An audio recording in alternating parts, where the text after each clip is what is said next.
ಒಬ್ಬ ಸಾಧಾರಣ post master ಮಗ. ಮುಂದೆ ಆಗಿದ್ದು ಜಗತ್ತು ಕಂಡ ಧೀಮಂತ ರಾಜಕಾರಣಿಗಳಲ್ಲೊಬ್ಬ. ಪೆದ್ದ ಕಿವುಡ ಶತದಡ್ಡ ಅಂತ ಸ್ಕೂಲ್ನಿಂದ ಇವನ್ನ ಮೇಷ್ಟ್ರು ಓಡಿಸ್ಬಿಟ್ರು. ಆದರೆ ಇವನಾಗಿದ್ದು ಜಗತ್ತಿನ ಅತಿದೊಡ್ಡ ಸಂಶೋಧಕರಲ್ಲೊಬ್ಬ. ತನ್ನ ಕಾಲೇಜ್ನಲ್ಲಿ ಗಣಿತದಲ್ಲಿ ಫೇಲ್ ಆದವ ತನ್ನ ದೇಶ ಬಿಟ್ಟು ಬೇರೆ ದೇಶಕ್ಕೆ ವಲಸೆ ಹೋಗುವ ಅನಿವಾರ್ಯತೆಯನ್ನು ಎದುರಿಸಿದವ ಮುಂದೆ ಜಗತ್ತಿಗೆ ಕೊಟ್ಟ ಕಾಣಿಕೆ ವಿಜ್ಞಾನ ಪ್ರಪಂಚವೇ ಬೆಚ್ಚಿ ಬೀಳುವ ಸಂಶೋಧನೆ. ಹುಟ್ಟು ಕುರುಡಿ, ಕಿವುಡಿ, ಮೂಗಿ, ಅದೂ ಹೆಣ್ಮಗು ಮುಂದೆ ಆಗಿದ್ದು ತನ್ನಂಥ ಎಷ್ಟೋ ಜನರಿಗೆ ಸ್ಫೂರ್ತಿ, ದಾರಿದೀಪ. ಬೀದಿ ದೀಪದ ಕೆಳಗೆ ಕಷ್ಟಪಟ್ಟು ಓದಿದ ಒಬ್ಬ ಹುಡುಗ ಮುಂದೆ ಆಗಿದ್ದು ಭಾರತವೇ ಹೆಮ್ಮೆ ಪಡುವ ನಮ್ಮದೇ ರಾಜ್ಯದ ಇಂಜಿನಿಯರ್ ಜೀನಿಯಸ್. ವಿದ್ಯಾ ಅರ್ಹತೆ ಇದ್ದರೂ ಮೆಡಿಕಲ್ ಟೆಸ್ಟ್ನಲ್ಲಿ ರಿಜೆಕ್ಟ್ ಆಗಿ ಸಾಧಾರಣ ಡಿಪ್ಲೊಮೊ ಮಾಡಿದ ಒಬ್ಬ ಯುವಕ ಈಗ ಆಗಿರೋದು ಭಾರತದ ಮಿಸೈಲ್ ಟೆಕ್ನಾಲಜಿಯ ಗುರು, ಇಂದಿನ ನಮ್ಮ ದೇಶದ ಹೆಮ್ಮೆಯ ರಾಷ್ಟ್ರಪತಿ. ಇವರೆಲ್ಲರೂ ಕೂಡ ತಮಗಿದ್ದಂಥ ಕಷ್ಟ ಸವಾಲುಗಳಿಗೇನಾದರೂ ಇವರು ಹೆದರಿ ಕುಗ್ಗಿ ಹೋಗಿದ್ದಿದ್ರೆ ಸಾಧಾರಣರಾಗೇ ಉಳಿತಿದ್ರು. ಆದರೆ ಇವತ್ತು ಜಗತ್ತೇ ಬೆರಗಾಗುವಂತೆ ಅಸಾಧಾರಣರಾಗಿದ್ದಾರೆ. ಇದರ ಗುಟ್ಟೇನು? ಗುಟ್ಟೇನೂ ಇಲ್ಲ. ತುಂಬ ಸುಲಭ. ಅವರ ಭವಿಷ್ಯವನ್ನ ಅವರೇ ರೂಪಿಸ್ಕೊಂಡ್ರು. ಅವರ ಶಿಲೆಗಳಿಗೆ ಅವರೇ ಶಿಲ್ಪಿಗಳಾದರು.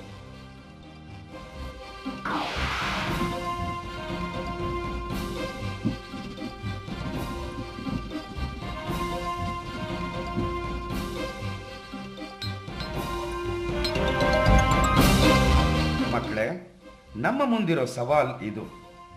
ನಮ್ಮಲ್ಲಿರುವ ಶಿಲೆಗಳನ್ನು ಸುಂದರ ಶಿಲ್ಪಗಳನ್ನಾಗಿ ಮಾಡೋದು ಹೇಗೆ? ನನ್ನ ಏಳಿಗೆಗೆ ನಾನೇ ಶಿಲ್ಪಿಯಾಗೋದು ಹೇಗೆ? ಉತ್ತರ ನಿಮ್ಮೊಳಗೇ ಇದೆ.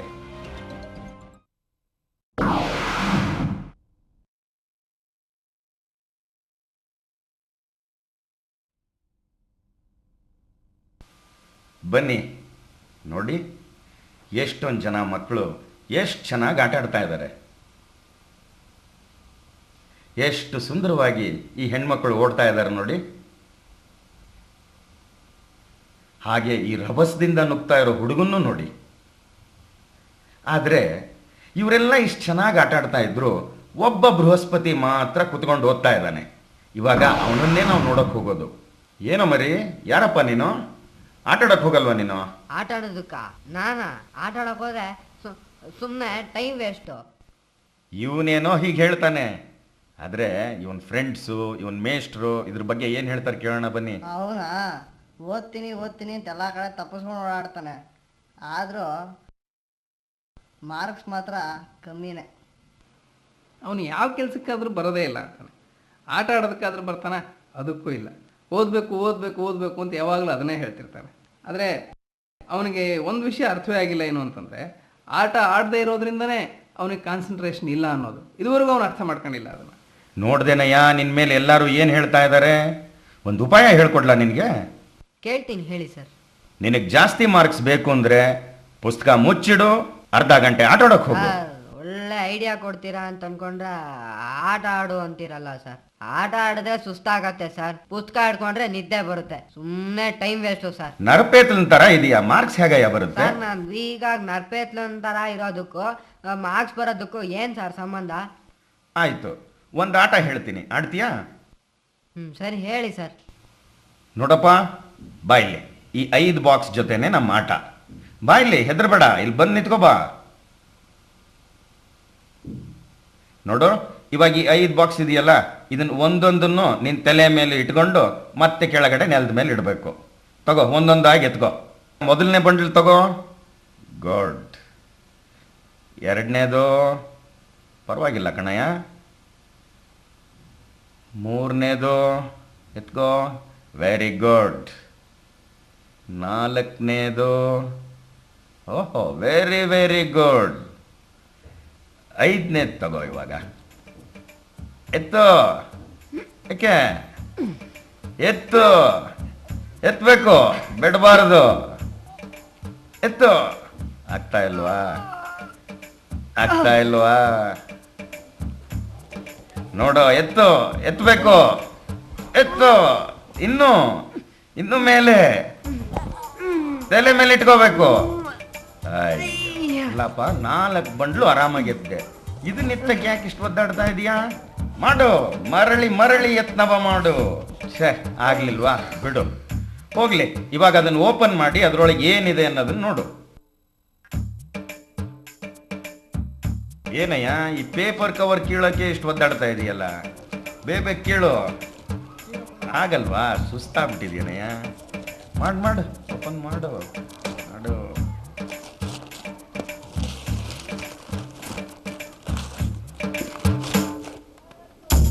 ಈಗ ಓಪನ್ ಮಾಡ್ಬಿಟ್ಟು ಆ ಬಾಕ್ಸ್ ಒಳಗೆ ಏನಿದೆ ಅಂತ ಹೇಳು.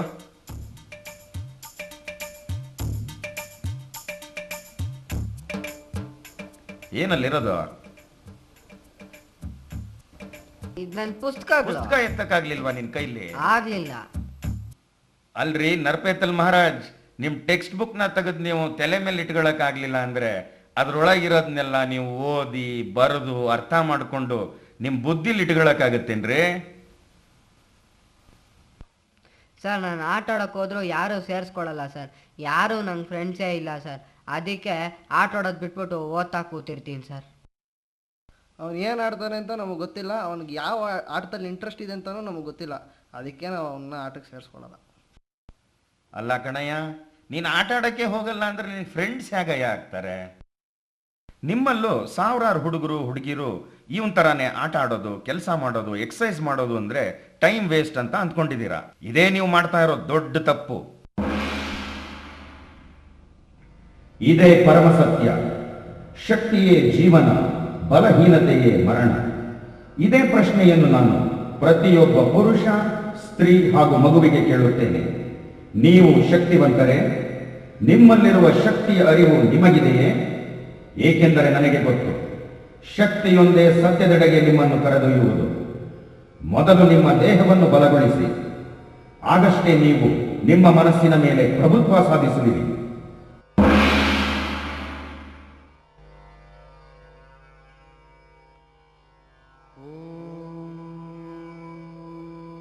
ಚೆನ್ನಾಗಿ ಫುಟ್ಬಾಲ್ ಆಡುವುದರಿಂದ ಗೀತೆಯನ್ನು ಚೆನ್ನಾಗಿ ಅರ್ಥ ಮಾಡಿಕೊಳ್ಳುವಿರಿ ಎಂದು ನಾನು ನಿಮಗೆ ಸವಾಲು ಹಾಕುತ್ತೇನೆ. ಆಟ ಆಡಿ, ಕೆಲಸ ಮಾಡಿ, ನಿಮ್ಮ ದೇಹವನ್ನು ಗಟ್ಟಿಮುಟ್ಟಾಗಿಟ್ಕೊಳ್ಳಿ. ಆಗ ನಿಮ್ಮ ಆರೋಗ್ಯನೂ ಚೆನ್ನಾಗಿರುತ್ತೆ, ನಿಮಗೆ ಸ್ನೇಹಿತರು ಇರ್ತಾರೆ, ನಿಮ್ಮ ಮೇಲೆ ಎಲ್ಲರಿಗೂ ವಿಶ್ವಾಸ ಇರುತ್ತೆ. ಎಷ್ಟೇ ಕಷ್ಟ ಬಂದರೂ ಎದುರಿಸೋ ಶಕ್ತಿ ಇರುತ್ತೆ. ನಿಮ್ಮ ಓದಿಗೂ ಸಹಾಯ ಆಗುತ್ತೆ. ಇದೇ ರಹಸ್ಯ. ನಮ್ಮ ಶಕ್ತಿಯೇ ಬದುಕು, ಬಲಹೀನತೆಯೇ ಮರಣ. A strong mind in a strong body. Make your nerve strong. ನಮಗಿವತ್ತು ಬೇಕಾಗಿರೋದು ಕಬ್ಬಿಣದಂತಹ ಮಾಂಸಖಂಡಗಳು ಹಾಗೂ ಉಕ್ಕಿನ ನರಗಳು.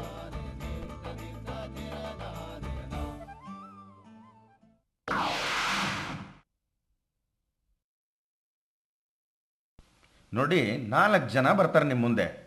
ಆಶ್ಚರ್ಯ ಏನು ಅಂತಂದ್ರೆ ಇವರೆಲ್ಲರಿಗೂ ಇರೋದು ಒಂದೇ ಸಮಸ್ಯೆ. ಪಾಠ ಮಾಡ್ತಾ ಇರ್ಬೇಕಾದ್ರೆ ಒಂಚೂರು ತಲೆಗೆ ಹೋಗಲ್ಲ, ಏನ್ ಮಾಡೋದು? ನಾನು ದಿನಾಗಲೂ 5 ಗಂಟೆ ಕಾಲ ಓದ್ತೀನಿ. ಬೆಳಗ್ಗೆ 2 ಗಂಟೆ ಕಾಲ, ಸಾಯಂಕಾಲ 2 ಗಂಟೆ ಕಾಲ. ರಾತ್ರಿ ತುಂಬ ಓದ್ತೀನಿ, ಆದರೂ ಏನೂ ಅರ್ಥ ಆಗಲ್ಲ. ಪರೀಕ್ಷೆಗೆ ಹಿಂದಿನ ದಿನ ಎಲ್ಲ ಪ್ರಶ್ನೆಗೆ ಉತ್ತರ ಕಲ್ತಿದ್ದೆ, ಆದರೆ ಕ್ವಶನ್ ಪೇಪರ್ ಮುಟ್ಟಿದ ತಕ್ಷಣ ಎಲ್ಲ ಮರ್ತೋಯ್ತು. ನಾನು ಎಷ್ಟು ಓದಿದ್ರು ಅದನ್ನ ಜ್ಞಾಪಕದಲ್ಲೇ ಇಟ್ಕೊಳಕ್ಕಾಗಲ್ಲ. ನಮ್ಮಲ್ಲಿರೋ ಮಕ್ಕಳಲ್ಲಿ ಏನು ಕಂಪ್ಲೇಂಟ್ ಗೊತ್ತಾ ಸರ್? ಅವ್ರಿಗೆ ತುಂಬ ಹೊತ್ತು ಓದೋದಕ್ಕಾಗೋದಿಲ್ಲ ಅನ್ನೋದು, ಮತ್ತು ಓದಿದ್ದನ್ನು ಜ್ಞಾಪಕ ಇಟ್ಕೊಳ್ಳೋಕ್ಕಾಗೋದಿಲ್ಲ ಅನ್ನೋದು ಇದೆ ಅವರಲ್ಲಿರೋ ದೊಡ್ಡ ಕಂಪ್ಲೇಂಟು. ಇವರೆಲ್ಲರಿಗೂ ಕಾನ್ಸಂಟ್ರೇಷನ್ ಇಲ್ಲ ಅಂತ ಹೇಳ್ತಾರಲ್ಲ. ಈ ಕಾನ್ಸಂಟ್ರೇಷನ್ ಅಂದ್ರೆ ಏನು? ಇದನ್ನು ಅರ್ಥ ಮಾಡ್ಕೊಳ್ಳೋದು ಹೇಗೆ? ಒಂದು ಆಟ ಆಡೋಣ ಬನ್ನಿ. ನೀನೇ ಅಲ್ವೇನಪ್ಪ ಹೇಳಿದ್ದು ದಿವಸಕ್ಕೆ 5 ಗಂಟೆ ಓದಿದ್ರು ಏನು ಜ್ಞಾಪಕ ಇರಲ್ಲ ಅಂತ? ಬಾ, ಒಂದು ಆಟ ಆಡೋಣ. ಆದರೆ ಅದಕ್ಕಿಂತ ಮುಂಚೆ ಈ ಆಟದ ರೂಲ್ಸ್ ಏನು ಅಂತ ನಿನಗೆ ಹೇಳ್ತೀನಿ ನಾನು. ಆ ಚಾಕ್ ಪೀಸ್ ಎತ್ಕೋ.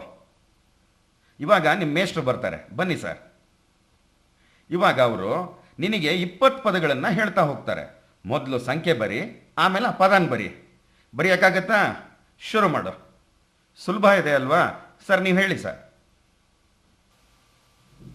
1 ಗಡಿಯಾರ, 2 ಸಿಂಹ,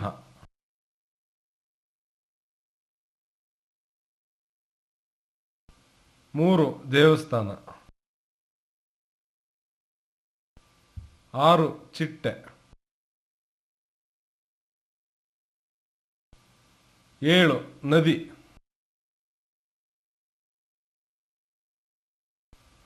10 ಕಾವೇರಿ. 12 ಶಬ್ದ. 14 ಪ್ರಕೃತಿ.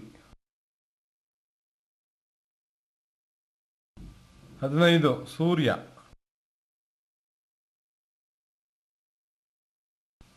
18 ಮೇಷ್ಟ್ರು. 19 ಗುದ್ಲಿ. 20 ನೀರು. ಬರ್ದಾಯ್ತಾ? ಎಷ್ಟು ಪದಗಳನ್ನು ಬರೆದ್ರಿ?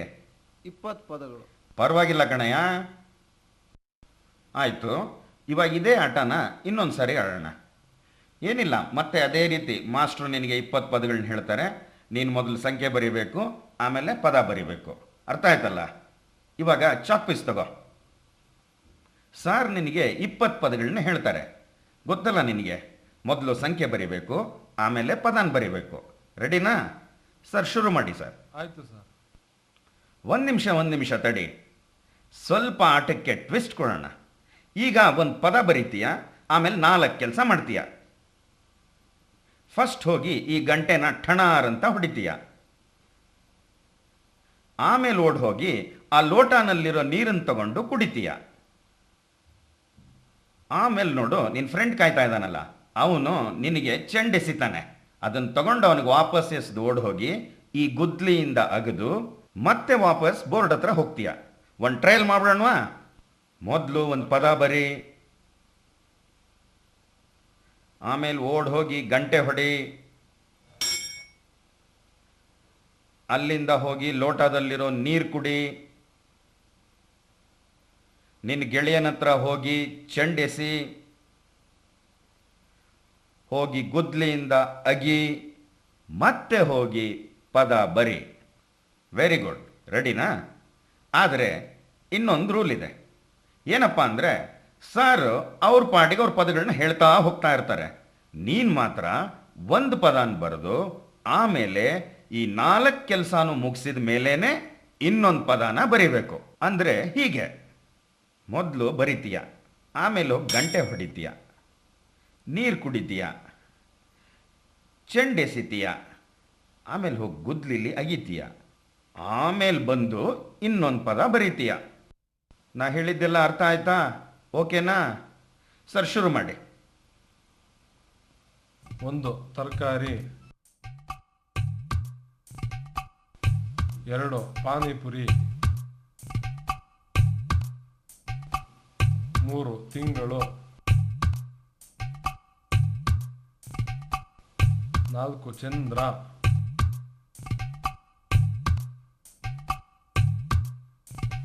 5 ಕುವೆಂಪು.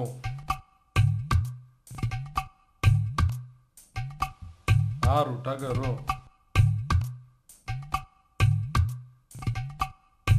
7 ಕಾದಂಬರಿ. 8 ಗಣಕಯಂತ್ರ. 9 ಆನೆ. 10 ಪೆಟ್ರೋಲ್. 11 ಎಲೆ.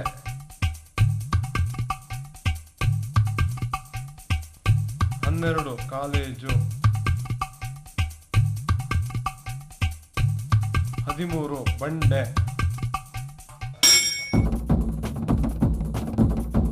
14 ಬಸವ. 15 ಬಾವಿ.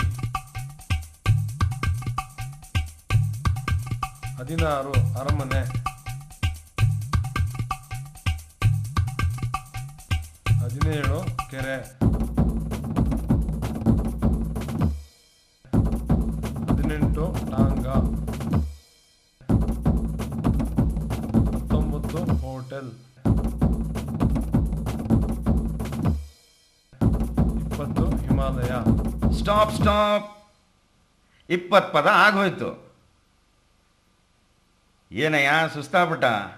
ಅಷ್ಟೆಲ್ಲ ಓಡಾಡಿದ್ರೆ ಸುಸ್ತಾಗದೇನೆ ಇರುತ್ತಾ? ಉಸಿರು ತಗೋ ತಗೋ. ಸುಧಾರಿಸ್ಕೊಂಡಾಯ್ತಲ್ವಾ?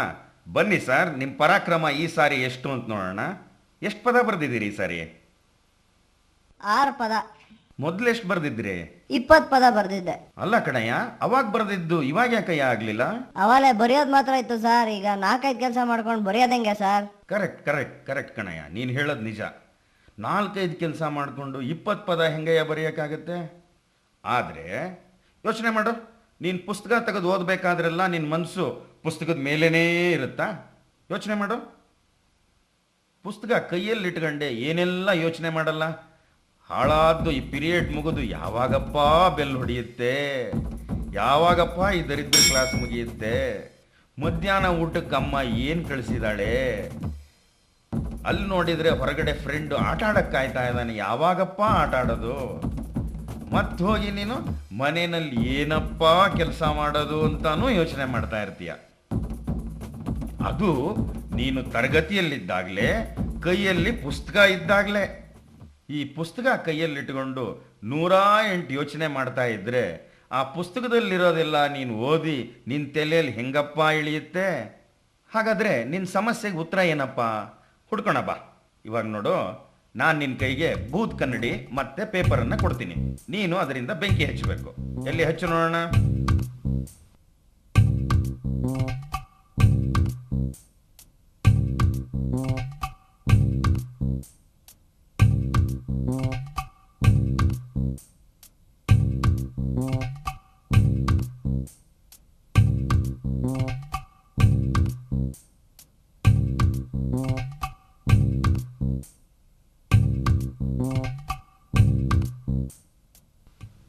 ಭೇಷ್, ಪರವಾಗಿಲ್ಲ ಕಣಯ್ಯ. ಬೂತ್ ಕನ್ನಡಿಯಿಂದಾನೆ ಪೇಪರಿಗೆ ಬೆಂಕಿ ಹಚ್ಬಿಟ್ಟೆ. ಹೆಂಗಯ್ಯ ಬೂತ್ ಕನ್ನಡಿಯಿಂದ ಬೆಂಕಿ ಬಂತು? ಏನಯ್ಯ ಮ್ಯಾಜಿಕ್ ಮಾಡ್ಬಿಟ್ಟೆ? ಅದೇನು ಮ್ಯಾಜಿಕ್ಕು, ನಮಗೂ ಸ್ವಲ್ಪ ಹೇಳ್ಕೊಡು ಪ್ಲೀಸ್. ಸರ್ ಮ್ಯಾಜಿಕ್ಕು ಇಲ್ಲ, ಏನೂ ಇಲ್ಲ ಸರ್. ಸೂರ್ಯನ ಕಿರಣಗಳೆಲ್ಲ ಎಲ್ಲೆಲ್ಲೋ ಚದುರ್ಕೊಂಡ್ಬಿಟ್ಟಿರುತ್ತೆ ಸರ್. ಇದನ್ನು ಬೂತ್ ಕನ್ನಡಿ ಮೂಲಕ ಒಂದೇ ಕಡೆ ಪರ್ಟಿಕ್ಯುಲರ್ ಆಗಿ ಪೇಪರ್ ಮೇಲೆ ಬೀಳಿಸಿದಾಗ ಬೆಂಕಿ ಹತ್ಕೊಳ್ಳುತ್ತೆ ಸರ್, ಅಷ್ಟೇ ಸರ್, ಬೇರೆ ಏನೂ ಇಲ್ಲ ಸರ್. ಕರೆಕ್ಟ್, ನಿನ್ನ ಪ್ರಶ್ನೆಗೆ ಉತ್ತರ ಸಿಕ್ತಲ್ಲ. ಚದುರು ಹೋಗಿದ್ದ ಕಿರಣಗಳೆಲ್ಲ ಒಂದೇ ಕಡೆ ಸೇರ್ಕೊಂಡಾಗ ಬೆಂಕಿ ಹುಟ್ಕೊಂತು. ಹಾಗೆ ಚದುರು ಹೋಗಿದ್ದ ಮನಸ್ಸೆಲ್ಲ ಒಂದೇ ಕಡೆ ಸೇರಿದಾಗ ಏಕಾಗ್ರತೆ, ಕಾನ್ಸಂಟ್ರೇಷನ್ ಬರುತ್ತೆ. ಮನಸ್ಸಿನ ಶಕ್ತಿಗಳೆಲ್ಲ ಬೆಳಕಿನ ಕಿರಣಗಳಂತೆ ಚದುರಿ ಹೋಗಿವೆ. ಎಂದು ಅವು ಏಕಾಗ್ರಗೊಳ್ಳುತ್ತವೋ ಆಗ ಅವು ಬೆಳಗುತ್ತವೆ. ಜ್ಞಾನವನ್ನು ಪಡೆದುಕೊಳ್ಳುವುದಕ್ಕೆ ಇರುವ ದಾರಿ ಇದೊಂದೇ. ಇಬ್ಬರು ವ್ಯಕ್ತಿಗಳಲ್ಲಿರುವ ವ್ಯತ್ಯಾಸಕ್ಕೆ ಕಾರಣ ಅವರಲ್ಲಿರುವ ಏಕಾಗ್ರತೆಯ ಮಟ್ಟ. ಪ್ರಪಂಚದ ಅಷ್ಟೂ ಜ್ಞಾನವನ್ನು ಪಡೆಯಲು ಸಾಧ್ಯವಾದದ್ದು ಮನಸ್ಸಿನ ಏಕಾಗ್ರತೆಯ ಶಕ್ತಿಯಿಂದ. ನಮಗೇನಾದರೂ ಪ್ರಪಂಚದ ರಹಸ್ಯಗಳ ಗಣಿಯನ್ನು ತಟ್ಟುವುದಕ್ಕೆ ಅಗತ್ಯವಾದ ಹೊಡೆತವನ್ನು ಕೊಡುವುದಕ್ಕೆ ಗೊತ್ತಾದರೆ ಪ್ರಪಂಚ ತನ್ನಷ್ಟೂ ರಹಸ್ಯವನ್ನು ಬಿಟ್ಟುಕೊಡಲು ಸಿದ್ಧವಿದೆ. ಆ ಹೊಡೆತಕ್ಕೆ ಬೇಕಾದಂತಹ ಶಕ್ತಿ ಹಾಗೂ ರಭಸ ಬರುವುದು ಏಕಾಗ್ರತೆಯಿಂದ. ಜಗತ್ನಲ್ಲಿ ಇಲ್ಲಿವರೆಗೆ ಯಾರೆಲ್ಲ ಏನೇ ಮಹಾನ್ ಸಾಧನೆ ಮಾಡಿದ್ರು ಅದಕ್ಕಿರೋ ಕಾರಣ ಅವರಲ್ಲಿರುವ ಟ್ರಮಂಡಸ್ ಕಾನ್ಸಂಟ್ರೇಷನ್. ಏಕಾಗ್ರತೆಯಿಂದ ಮಾತ್ರ ಸಾಧನೆ ಸಾಧ್ಯ. ಯಾರನ್ನು ಬೇಕಾದರೂ ತಗೊಳ್ಳಿ, ವಿಜ್ಞಾನಿ, ಸಾಧಕ, ಯೋಗಿ, ಸಕ್ಸಸ್ಫುಲ್ ಬಿಸ್ನೆಸ್ ಮನ್, ಯಾಕೆ ನಿಮ್ಮ ನೆಚ್ಚಿನ ಆಟಗಾರ, ಇವರೆಲ್ಲರ ಯಶಸ್ಸಿನ ಗುಟ್ಟೆ ಅವರಿಗಿರೋ ಏಕಾಗ್ರತೆ. That means concentration.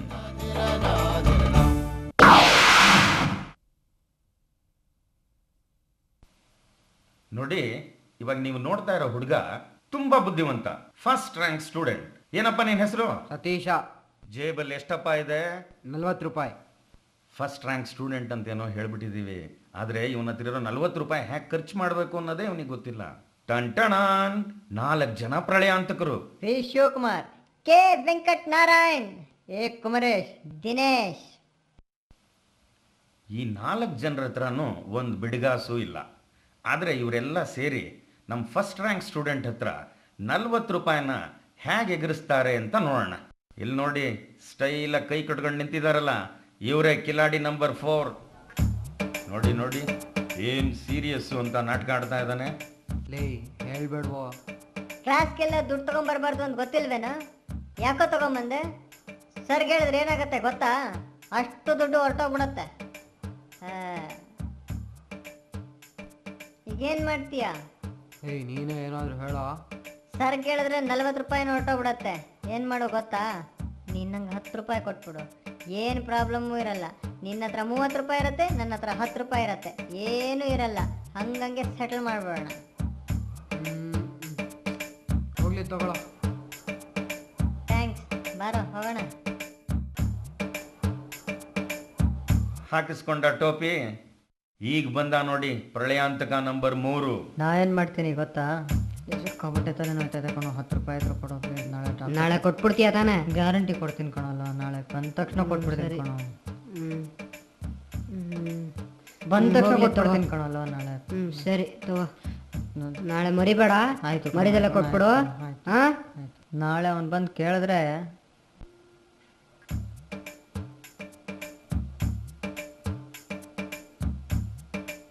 Love love ಎಲ್ಲೋ ನಿನ್ನೆ ನಾನು ಹಿಂಗೆ ಕೊಟ್ಟಿದ್ದು 10 ರೂಪಾಯಿ ಇಲ್ಲ. ನನಗೆ ಯಾವಾಗ ಕೊಟ್ಟೆ? ನನಗೆ ಕೊಟ್ಟೇ ಇಲ್ಲಪ್ಪ. ನಿನ್ನೆ ಡಾಕ್ಟರ್ ಹತ್ರ ಹೋಗ್ಬೇಕು ಕೊಡು ಅಂದ್ಯಲ್ಲ. ನನಗೆ ಗೊತ್ತಿಲ್ಲಪ್ಪ.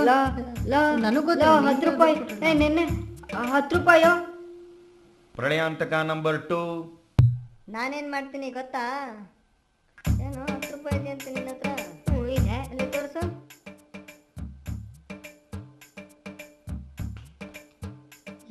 ಅದೇನು ಎಲ್ಲೋ? ಅಲ್ಲೇ ಮರದ ಮೇಲೆ. ಏನು? ಅಲ್ಲೇ ನೋಡ್ತಾ ಇರು. ಅಲ್ಲೇ ನೋಡ್ತಾ ಇರು. ಏನೋ? ಏಯ್ ಏನೋ? ಲೋ ಪ್ರಳಯಾಂತಕ ನಂಬರ್ 1. ಅವನನ್ನು ಡೈರೆಕ್ಟಾಗಿ ಕೇಳಿದ್ರೆ ಕೊಡೋದಿಲ್ಲ. ನಾನೇನು ಮಾಡ್ತೀನಿ ಗೊತ್ತಾ? ನನಗೆ ಅರ್ಜೆಂಟಾಗಿ 10 ರೂಪಾಯಿ ಬೇಕು. ಈ ಪೆನ್ 25 ರೂಪಾಯಿ. ನಾನು ನಿಮಗೆ 10 ರೂಪಾಯಿ ಕೊಡ್ತೀನಿ. ಅವ್ನು ಕೊಟ್ಬಿಡು ನನಗೆ. ಅಶೋಕ ನನಗೆ 35 ರೂಪಾಯಿ ಕೊಡ್ತೀನಿ ಅಂದ. ಆದರೆ ನೀನು ನನ್ನ ಬೆಸ್ಟ್ ಫ್ರೆಂಡು, ಅದಕ್ಕೆ ಅವನು ಕೊಡ್ತಾ ಇಲ್ಲ. ಇಟ್ಕೊಂಡು ಕೊಟ್ಬಿಡು ನನಗೆ. ಬೇಗ ಕೊಡು. ಬೇಗ ಕೊಡು 10 ರೂಪಾಯಿ. ಸರಿ ಕೊಡು. ಥ್ಯಾಂಕ್ಸ್ ಕಣ. ಇರಲಿ ಬಿಡು. ಆದರೆ ನೋಡಿ, ಅಯ್ಯೋ ಪೆನ್ನಿಗೆ ನಿಬ್ಬೆ ಇಲ್ಲ. ನೋಡಿದ್ರಾ, ಅವನ ಹತ್ರ ದುಡ್ಡಿತ್ತು, ಆದರೆ ಅದರಿಂದ ಏನು ಮಾಡಬೇಕು ಅಂತ ಗೊತ್ತಿರಲಿಲ್ಲ. ಅವನು ಮಾಡಿದ ದೊಡ್ಡ ತಪ್ಪು ಅಂದರೆ ಇವರೆಲ್ಲ ಬಂದು ಏನು ಹೇಳಿದ್ರೋ ಅದನ್ನೆಲ್ಲ ಕಣ್ಣು ಮುಚ್ಚಿ ಕೇಳಿದ್ದು. ಹೀಗೆ ನಿಮ್ಮ ಹತ್ರನೂ ಜನ ಬರ್ತಾರೆ ಕೆಟ್ಟ ಕೆಲಸ ಮಾಡೋದಕ್ಕೆ, ಕೆಟ್ಟ ಅಭ್ಯಾಸ ಬೆಳೆಸೋದಕ್ಕೆ. ನಿಮ್ಮನ್ನು ಹೆದರಿಸ್ತಾರೆ, ಪೂಸಿ ಹೊಡಿತಾರೆ, ನಿಮಗೆ ಗೊತ್ತೇ ಇಲ್ಲದೆ ಇರೋ ಥರ ಮೋಡಿ ಮಾಡ್ತಾರೆ. ಆದರೆ ನಮ್ಮ ಸತೀಶನ್ ಥರಾನೇ ನರೇನ್ಗೂ ಕೂಡ ಯಾರ್ಯಾರೋ ಏನೇನೋ ಹೇಳಿ ಹೆದರಿಸ್ಲಿಕ್ಕೆ ನೋಡಿದ್ರು. ಆದರೆ ಅವನೇನು ಮಾಡ್ದ ಗೊತ್ತಾ? ಒಂದು ನಿಮಿಷ, ನರೇನ್ ಅಂದರೆ ಬೇರೆ ಯಾರೂ ಇಲ್ಲ, ನಮ್ಮ ಸ್ವಾಮಿ ವಿವೇಕಾನಂದ್ರೆ ಚಿಕ್ಕವರಿದ್ದಾಗ ಅವರನ್ನು ನರೇನ್ ಅಂತ ಕರಿತಾ ಇದ್ರು. ನೋಡಿ, ಈ ತಾತಪ್ಪ ಇಲ್ಲಿ ಮಲಗಿದಾರಲ್ಲ, ಇವ್ರ ಮನೆಯಲ್ಲಿ ಒಂದು ದೊಡ್ಡ ಮರ ಇತ್ತು. ಅಲ್ಲಿಗೆ ನಮ್ಮ ನರೇನು ಮತ್ತವ್ರ ವಾನರ ಸೈನ್ಯ ದಿವಸ ಮರಕೋತಿ ಆಟ ಆಡಲಿಕ್ಕೆ ಬರ್ತಿತ್ತು. ಅವ್ರು ಎಷ್ಟು ಗಲಾಟೆ ಮಾಡ್ತಿದ್ರು ಅಂದರೆ ನಮ್ಮ ತಾತಪ್ಪನಿಗೆ ಪಾಪ ಮಧ್ಯಾಹ್ನ ನಿದ್ದೆನೇ ಆಗ್ತಿರ್ಲಿಲ್ಲ. ಬಾಬು ಬಂದ, ಬೇಗ ಬೇಗ ಹತ್ತು ಹತ್ತು. ಹಾಗೆ ಒಂಚೂರು ಒಂಚೂರು ಇತ್ತು. ಹಾಗೆ ಹಾಗೆ ಹತ್ತು ಪ್ರಮಾತ್ ಹತ್ತು. ವೆರಿ ಬಾಬು, ನೀನ್ 3 ಸುತ್ಬಿಟ್ಟು ಬರ್ಬೇಕಪ್ಪ. ಅವ್ರು ನಿದ್ದೆ ಮಾಡಕ್ ಆಗದಿರೋಷ್ಟು ಗಲಾಟೆ ಮಾಡ್ತಿತ್ತು ಈ ವಾನರ ಸೈನ್ಯ. ತಾತಪ್ಪನು ಬೈಯೋ ಅಷ್ಟು ಬೈದ್ರು. ಅವ್ರ ತಂದೆ ತಾಯಿಗಳಿಗೆಲ್ಲ ಹೇಳಿ ಹೆದರ್ಸೋಕ್ ನೋಡಿದ್ರು. ಆದ್ರೆ ಹುಡುಗರು ಜಗ್ಲೇ ಇಲ್ಲ. ನೋಡಿ, ಇವತ್ತು ಈ ವಾನರ ಸೈನ್ಯ ಬಂದಿದೆ. ಇವತ್ತು ಎಷ್ಟು ಗಲಾಟೆ ನಡೀತಾ ಇದೆ ಅಂದ್ರೆ ತಾತಪ್ಪಂಗ್ ನಿದ್ದೆನೇ ಹತ್ತುತ್ತಾ ಇಲ್ಲ. ನೋಡೋಣ ಇವತ್ತೇನ್ ಮಾಡ್ತಾರೆ ತಾತಪ್ಪ.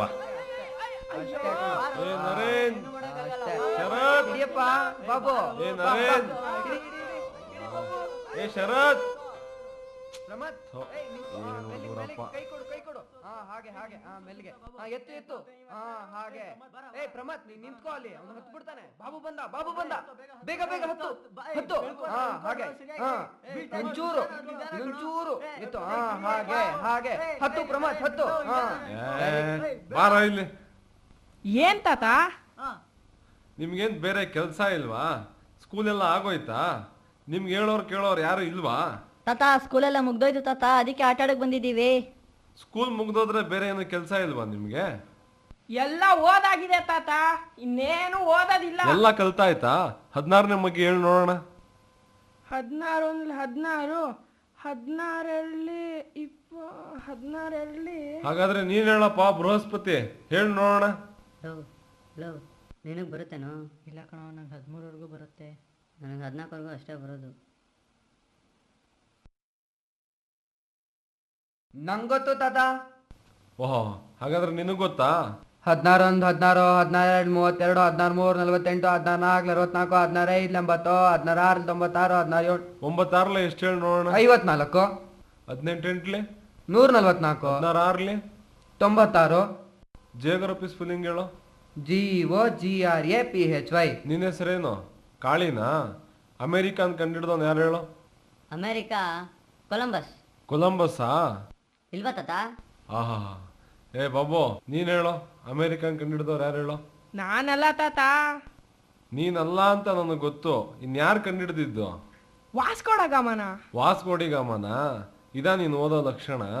ತಾತ, ಅಮೇರಿಕನ್ ಕಂಡಿಡ್ದಿದ್ದು ಅಮೇರಿಕಾ ವೆಸ್ಪುಸಿ. ಯಾವ ವರ್ಷದಲ್ಲಿ ಕಂಡಿಡ್ದ? 1502 AD. ಯಾವ ದೇಶದವನು ಅವನು? ಇಟಲಿ. ಪಾಪ ತಾತಪ್ಪನು ಇರೋ ಬರೋ ಟ್ರಿಕ್ನೆಲ್ಲ ಯೂಸ್ ಮಾಡಿದ್ರು. ಏನು ಪ್ರಯೋಜನ ಆಗ್ಲಿಲ್ಲ. ಅದಕ್ಕೆ ಈಗ ಹೊಸ ಟ್ರಿಕ್. ಏ ಬಾಬು, ಬಾ ಬಾ ಬಾ. ಏನ್ ತಾತ? ಈ ಮರದಲ್ಲಿ ಏನಿದೆ ಅಂತ ನಿನಗೆ ಗೊತ್ತಿಲ್ವಾ? ಏನಿದೆ? ಈ ಮರದಲ್ಲಿ ಏನಿದೆ ಅಂತ ನಿನ್ಗೆ ಯಾರು ಹೇಳಲೇ ಇಲ್ವಾ? ಏನಿದೆ? ಅಯ್ಯೋ, ಯಾರು ಹೇಳಲೇ ಇಲ್ವಾ ನಿನಗೆ? ಸರಿ ಹೋಗು. ತಾತ, ಈ ಮರದಲ್ಲಿ ಏನಿದೆ? ಅಯ್ಯೋ, ನಿನ್ಗೆ ಯಾರು ಹೇಳಲೇ ಇಲ್ವಲ್ಲಪ್ಪ. ಸರಿ ಹೋಗು, ಆಟ ಆಡ್ಕೊ ಹೋಗು. ತಾತ, ಈ ಮರದಲ್ಲಿ ಏನಿದೆ? ಸರಿ ಬಾ. ಅಲ್ಲಿ ಬ್ರಹ್ಮ ರಾಕ್ಷಸ ಇದೆ, ಕಾಣಿಸ್ತಿದ್ಯಾ? ಗೊತ್ತಿಲ್ಲ ತಾತ. ಹಂಗಂದ್ರೆ? ಅಲ್ಲಯ್ಯ ಬೃಹಸ್ಪತಿ, ನಿನ್ಗೆ ಅಮೇರಿಕಾ ಕಂಡಿಡ್ದವ್ರು ಯಾರು ಅಂತ ಗೊತ್ತು, ಬ್ರಹ್ಮ ರಾಕ್ಷಸ ಗೊತ್ತಿಲ್ವಾ? ಗೊತ್ತಿಲ್ಲ. ಗೊತ್ತಿಲ್ವಾ ನಿನಗೆ? ಏ ಶರತ್, ಈ ಮರದಲ್ಲಿ ಬ್ರಹ್ಮ ರಾಕ್ಷಸ ಇದೆ ಅಂತ ನಿಮ್ಮಪ್ಪ ಹೇಳಲಿಲ್ವಾ? ಇಲ್ಲ ತಾತ, ನಮ್ಮಪ್ಪ ನಂಗೇನು ಹೇಳಲೇ ಇಲ್ಲ. ಹಂಗೊತ್ತು ಕಣೋ, ಬ್ರಹ್ಮರಾಕ್ಷಸ ಇಷ್ಟು ದಪ್ಪಕ್ಕಿರುತ್ತಂತೆ. ಅದಕ್ಕೆ 2 ಕೋರೆ ಅಲ್ಲಿರುತ್ತಂತೆ. ತಲೆ ಮೇಲೆ ದೊಡ್ಡ ಕೊಂಬಿರುತ್ತೆ. ಯಾರಾದರೂ ಹತ್ರಕ್ಕೆ ಬಂದರೆ ಗಬುಕ್ ಅಂತ ಹಿಡ್ಕೊಂಡು ಬಾಯಿಗೆ ಹಾಕೊಂಡು ಕಟ ಕಟ ಅಂತ ತಿನ್ಬಿಡುತ್ತಂತೆ ಕಣೋ. ನಾ ಹೇಳಿ ಸರಿನಾ ತಾತ? ನೀನು ಹೇಳೋದು ರಾಕ್ಷಸ, ಅದು ಬ್ರಹ್ಮ ರಾಕ್ಷಸ. ಅಲ್ಲಿ ಮೇಲ್ ಮಲಗಿರುತ್ತೆ, ಅದು ಅಲ್ಲಿಂದ ಇಳಿದು ಇಳಿದು ಇಳಿದು ಇಳಿದು ಗಪ್ ಅಂತ ಹಿಡ್ಕೊಂಡ್ಬಿಡುತ್ತೆ. ಮೇಲ್ಗಡೆ ಶಬ್ದ ಕೇಳಿಸ್ತಿದ್ಯಾ? ಗುಶ್ ಅನ್ನೋ ಶಬ್ದ ಕೇಳಿಸ್ತಿದ್ಯಾ? ಹಾ ಕೇಳಿಸ್ತಾ ಇದೆ ತಾತ. ನನ್ಗೇನು ಕೇಳಿಸ್ತಾನೆ ಇಲ್ವಲ್ಲೋ. ಸುಮ್ಮನೆ ಇರ. ಏ, ಮೇಲ್ಗಡೆ ಬ್ರಹ್ಮ ರಾಕ್ಷಸ ಇರೋದು ಗೊತ್ತು ತಾನೆ? ಕೆಳಗಡೆ ಬಂದ್ರೆ ತಿಂದ್ಬಿಡ್ತಾನೆ. ಇಳ್ದೋಡ್ರೋ, ಓಡಿ ಓಡ್ರೋ. ಜಾಗ ಬಿಡ ಇಳಿತೀನಿ. ಏ, ನೀನ್ ಯಾಕೋ ಕೂತಿದ್ಯಾ? ಬ್ರಹ್ಮ ರಾಕ್ಷಸ ಹಿಡ್ಕೊಂಡು ತಿನ್ಬೇಕಾ ನಿನ್ನ? ನರೇನ್, ಬ್ರಹ್ಮರಾಕ್ಷಸ ಬಂದ್ರೆ ನಮ್ಮನ್ನೆಲ್ಲ ತಿನ್ಬಿಡುತ್ತೆ ಕಣೋ. ನನ್ಗಂತೂ ತುಂಬಾ ಭಯ ಆಗ್ತಿದೆ. ಬಾರೋ ಹೋಗೋಣ. ಏ, ಆ ಥರ ಎಲ್ಲ ಏನು ಇಲ್ಲ ಕಣ್ರೋ, ಸುಮ್ಮನೆ ಹೆದರ್ಕೋಬೇಡ್ರೋ. ನಮ್ಗೆಲ್ಲ ತುಂಬಾ ಭಯ ಆಗ್ತಿದೆ ಕಣೋ. ಬಾರೋ ಹೋಗೋಣ. ಇವಾಗ ನೀನ್ ಬರ್ಲಿಲ್ಲ ಅಂದ್ರೆ ನಿಮ್ಮ ಅಮ್ಮಂಗೆ ಹೇಳ್ಬಿಡ್ತೀವಿ. ಬಾರೋ ಹೋಗೋಣ. ಹೋಗ್ಲಿ ನಡೀರಿ. ನೋಡ್ರಪ್ಪ, ಬನ್ರಿ ಇಲ್ಲಿ. ನೀವು ಇಲ್ಲಿ ಬಂದು ಆಟ ಆಡಿದ್ರೆ ನನಗೇನು ತೊಂದರೆ ಇಲ್ಲ. ಆದರೆ ಬ್ರಹ್ಮ ರಾಕ್ಷಸ ಇದೆಯಲ್ಲ, ಅದು ಹಿಡ್ಕೊಂಡು ತಿಂದ್ಬಿಡುತ್ತೆ ನಿಮ್ಮನ್ನ. ನಾಳೆಯಿಂದ ಇಲ್ಲಿಗೆ ಆಟ ಆಡೋದಕ್ಕೆ ಬರಬೇಡಿ. ಆಯ್ತು ಬರೋದಿಲ್ಲ ತಾತ. ಹಬ್ಬಾ, ತಾತಪ್ಪಂಗೂ ಈಗ ನೆಮ್ಮದಿ. ಈ ಹುಡುಗರ ಕಾಟನ್ನು ತಪ್ಪಿತು, ಇನ್ಮೇಲೆ ನೆಮ್ಮದಿಯಾಗಿ ನಿದ್ದೆ ಮಾಡ್ಬೋದು ಅಂತ ತಾತಪ್ಪ ಯೋಚನೆ ಮಾಡಿದ್ರು. ನರೇನ್, ಬಾರೋ ಹೋಗೋಣ. ಅಲ್ಲಿ ನಿಂತ್ಕೊಂಡು ಏನೋ ನೋಡ್ತಿದ್ಯಾ? ಆ ಬ್ರಹ್ಮ ರಾಕ್ಷಸ ನಿಂಗೆ ತಿನ್ಬಿಡುತ್ತಷ್ಟೇ. ಬಾರೋ, ಬೇಗ ಹೋಗೋಣ. ಬಾರೋ. ಈ ನಮ್ಮ ನರೇನ್ ಇದಾನಲ್ಲ, ಅವನು ಎಂಥ ತರಲೆ ಅಂತಂದ್ರೆ, ಅವನ ಸ್ನೇಹಿತರನ್ನೆಲ್ಲ ಕಳಿಸಿ ಇವನೊಬ್ಬ ಬಂದು ಮರ ಏರ್ ಕೂತಿದ್ದಾನೆ. ಅಲ್ಲಿ ತಾತಪ್ಪ ಆರಾಮ ಮಲಗಿದ್ದಾರೆ. ಇವನು ಒಬ್ಬನೇ ಮರದ ಮೇಲೆ ಕೂತ್ಕೊಂಡು ಏನ್ ಮಾಡ್ತಾನೆ? ಅಕಸ್ಮಾತ್ ತಾತಪ್ಪ ಹೇಳ್ದಾಗೆ ಬ್ರಹ್ಮ ರಾಕ್ಷಸ ಬಂದ್ಬಿಟ್ರೆ ಇವನು ಏನ್ ಮಾಡ್ತಾನೆ? ಅಯ್ಯೋ ನರೇನ್, ಅಲ್ಲಿ ಹೋಗ್ಬೇಡ ಕಣೋ, ಬ್ರಹ್ಮ ರಾಕ್ಷಸ ಹಿಡ್ಕೊಂಡು ತಿಂದ್ಬಿಡತ್ತೆ ಕಣೋ. ಬಾರೋ ನರೇನ್, ಬಾರೋ. ಅಯ್ಯೋ, ತಾತಪ್ಪನಿಗೆ ಮತ್ತೆ ತಲೆನೋವು ಶುರು ಆಯ್ತಲ್ಲಪ್ಪ. ಇಷ್ಟೆಲ್ಲ ಬುದ್ಧಿ ಖರ್ಚು ಮಾಡಿದ್ರು. ಬಾರೋ ಬಾರೋ ಹೋಗೋಣ. ನೋಡೋ ನರೇನ್, ಆ ತಾತ 3-4 ಸಲ ಹೇಳಿದ್ದಾರೆ ಆ ಬ್ರಹ್ಮ ರಾಕ್ಷಸ ಬಂದು ತಿನ್ಬಿಡುತ್ತೆ ಕಣೋ. ಬಾರೋ ಹೋಗೋಣ. ಲೋ ಬಾಬು, ಇಷ್ಟು ವರ್ಷದಿಂದ ಆಡ್ತಾ ಇದೀವಿ, ನಮ್ಗೆ ಬ್ರಹ್ಮರಾಕ್ಷಸ ಕಾಣಿಸಿಲ್ಲ, ಅದ್ ಹೆಂಗ್ ಅವ್ರಿಗೆ ದಿಢೀರ್ ಅಂತ ಕಾಣಿಸ್ಬಿಟ್ಟಿದೆ, ಅದು ಇವತ್ ಮಧ್ಯಾಹ್ನದಿಂದ. ಆ ತಾತ ಬ್ರಹ್ಮರಾಕ್ಷಸ ನೋಡಿದೀನಿ ಅಂತ ಹೇಳ್ತಾ ಇದಾರಲ್ವಾ? ಅವ್ರು ಹೇಳಿದ್ರು, ನೀನ್ ನೋಡಿದ್ಯಾ? ಇಲ್ಲ ತಾನೆ. ಅವ್ರೇನೋ ಹೇಳಿದ್ರು ಅಂತ ನೀನ್ ನಂಬಿಡೋದಾ? ಅದೇನೋ ಬ್ರಹ್ಮರಾಕ್ಷಸ ಮರದ ಮೇಲೆ ಗೊರಕೆ ಹೊಡಿತಾ ಇದೆ ಅಂತ ಹೇಳಿದ್ರು, ಆದ್ರೆ ಸದ್ಯ ಕೇಳ್ತಾ ಇಲ್ಲ ನನಗೆ. ತಾತ ಹೇಳ್ದಂಗೆ ಏನಾದ್ರೂ ಬ್ರಹ್ಮರಾಕ್ಷಸ ಇದ್ರೆ ಬರ್ಲಿ ಬಿಡು, ನಾನು ಅದ್ರ ಜೊತೆನೆ ಆಟ ಆಡ್ತೀನಿ. ಯಾವತ್ತೂ ಪರೀಕ್ಷೆ ಮಾಡ್ದಲೆ ಏನನ್ನು ನಂಬೇಡ. ಹಳೆಯ ಶಾಸ್ತ್ರ ಗ್ರಂಥ ಪುರಾಣಗಳು ಹೇಳಿದವೆಂದೋ, ನಿನ್ನ ಪೂರ್ವಿಕರು ಹಿರಿಯರು ಹೇಳಿದರೆಂದೋ, ಅಥವಾ ನಿನ್ನ ಸ್ನೇಹಿತರು ಹೇಳಿದರೆಂದೋ ಯಾವುದನ್ನೂ ನಂಬಬೇಡ. ನೀನೇ ಸ್ವತಂತ್ರವಾಗಿ ಯೋಚಿಸು, ಸತ್ಯಕ್ಕಾಗಿ ನೀನೇ ಹುಡುಕಾಟ ನಡೆಸು, ನೀನೇ ಅದನ್ನು ಅರಿತುಕೋ. ಅಳ್ಯದೆಯುಳ್ಳವರು, ಬಲಹೀನ ಮನಸ್ಸಿನವರು ಎಂದೂ ಸತ್ಯವನ್ನು ಅರಿಯಲು ಸಾಧ್ಯವೇ ಇಲ್ಲ. ಮತ್ತೆ ಮತ್ತೆ ಹೇಳ್ತಾ ಇದ್ದೀನಿ, ಜ್ಞಾಪಕದಲ್ಲಿಡಿ. ನಿಮ್ಮ ಭವಿಷ್ಯಕ್ಕೆ ನೀವೇ ವಾರಸುದಾರರು. ನಿಮ್ಮ ವಿವೇಕವೇ ನಿರ್ಧಾರ ಮಾಡುತ್ತೆ ನೀವು ಮಾಡ್ತಾ ಇರೋದು ಸರಿನೋ ತಪ್ಪು ಅಂತ. Test for your self. ನೀವೇ ಪರೀಕ್ಷೆ ಮಾಡಿ. ನಿಮಗೆ ಸರಿ ಇದೆ ಅಂತ ಅನಿಸಿದರೆ ಮಾತ್ರ ಒಪ್ಕೊಳ್ಳಿ. ವಿವೇಕವಿಲ್ಲದ ಬುದ್ಧಿವಂತಿಕೆ, ಒಳ್ಳೆತನದಿಂದ ಏನೂ ಪ್ರಯೋಜನ ಇಲ್ಲ.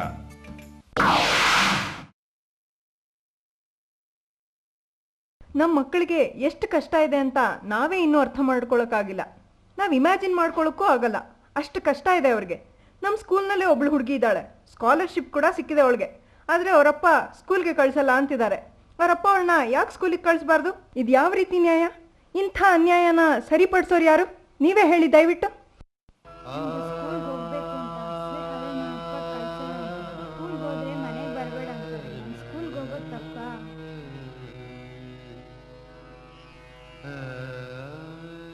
ನೋಡಿ, ಪ್ರತಿ ಸಾರಿನೂ ನೀವು ಒಳ್ಳೆ ಕೆಲಸ ಮಾಡಿದಾಗಲೆಲ್ಲ ನಿಮಗೆ ಒಳ್ಳೆ ಫಲ ಸಿಕ್ಕೇ ಸಿಗುತ್ತೆ ಅನ್ನೋದು ಪೂರ್ತಿ ಸತ್ಯ ಅಲ್ಲ. ನೀವೆಷ್ಟೇ ಒಳ್ಳೆ ಕೆಲಸ ಮಾಡಿದರೂ ನಿಮ್ಮ ಹತ್ರ ಯಾವಾಗಲೂ ತಪ್ಪು ಕಂಡುಹಿಡಿಯೋದಕ್ಕೆ, ನಿಮಗೆ ಬೈಯೋದಕ್ಕೆ ಅಂತಾನೆ ಜನ ಇರ್ತಾರೆ. ಆದರೆ ಅವ್ರು ಹಾಗೆ ಮಾಡಿದ್ರು ಅಂದ ಕೂಡಲೇ ನೀವು ಮಾಡ್ತಾ ಇರೋ ಕೆಲಸದ ಮೇಲೆ ನೀವೇ ಶಂಕೆ ಪಡೋದು ತಪ್ಪು. ನೋಡಿ ಇಲ್ಲಿ ನಮ್ಮ ನರೇನ್ ಕಥೆನ. ನರೇನ್ ತುಂಬ ತುಂಟ ಆಗಿದ್ರು ತುಂಬ ಬುದ್ಧಿವಂತ. ಆದರೆ ಅವನು ಅಷ್ಟು ಪಾಪ್ಯುಲರ್ ಆಗಿರೋದನ್ನ ನೋಡಿ ಅವ್ರ ಜಿಯೋಗ್ರಫಿ ಮಾಸ್ಟರ್ಗೆ ಒಂದು ರೀತಿ ತಾತ್ಸಾರ, ಹೊಟ್ಟೆ ಕಿಚ್ಚು. ನರೇನ್ ಬುದ್ಧಿವಂತ ಅಂತಿದ್ರು ಅವನ್ ಕಂಡ್ರೆ ಅಷ್ಟಕ್ಕಷ್ಟೇ. ಈ ಘಟನೆ ನಡೆದಿದ್ದು ನಮ್ ಜಿಯೋಗ್ರಫಿ ಮಾಸ್ಟರು ಸೌರಮಂಡಲದ ಮೇಲೆ ಪಾಠ ಮಾಡ್ತಾ ಇರಬೇಕಾದ್ರೆ. ಕೇಂದ್ರ ಬಿಂದು ಯಾವುದು ಅಂತ, ಅದಕ್ಕೋಸ್ಕರ ಅವರು ಎಷ್ಟೋ ವರ್ಷಗಳು ಕಷ್ಟಪಟ್ಟಿದ್ದಾರೆ. ಎಷ್ಟೋ ವಿಜ್ಞಾನಿಗಳು ಅವ್ರವ್ರಿಗೆ ಏನನ್ಸಿದೆಯೋ ಅದನ್ನ ಹೇಳಿದ್ದಾರೆ. ಟಾಲಮಿ ಏನು ಹೇಳ್ದ ಅಂದರೆ, ಸೂರ್ಯ, ಚಂದ್ರ, ಮಂಗಳ, ಬುಧ, ಶನಿ ಇವೆಲ್ಲ ಭೂಮಿಯ ಸುತ್ತ ಸುತ್ತಾ ಇವೆ ಅಂತ ಹೇಳ್ದ. ಕಾಪರ್ನಿಕಸ್ ಏನು ಹೇಳ್ದ? ಸೂರ್ಯ ನರೇನ್ ಸರಿಯಾಗಿ ಕೂತ್ಕೋ. ಸರಿಯಾಗಿ ಕೂತಿದ್ದೀನಲ್ಲ ಸರ್? ಪಾಠ ಸರಿಯಾಗಿ ಕೇಳಿಸ್ಕೋ. ಸರಿ ಸರ್.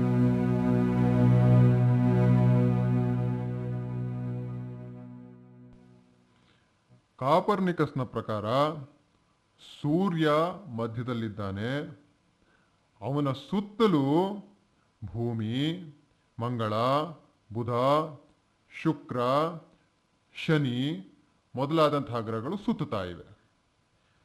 ಈ ಎರಡೂ ಸಂಶೋಧನೆಗಳನ್ನು ಮಾಡಿದಂತಹ ಈ ವ್ಯಕ್ತಿಗಳು ಯಾವ್ಯಾವ ದೇಶದಿಂದ ಬಂದರು ಅಂತ ತಿಳ್ಕೊಳ್ಳೋಣ. ಟಾಲಮಿ ಗ್ರೀಕ್ ದೇಶದವನು.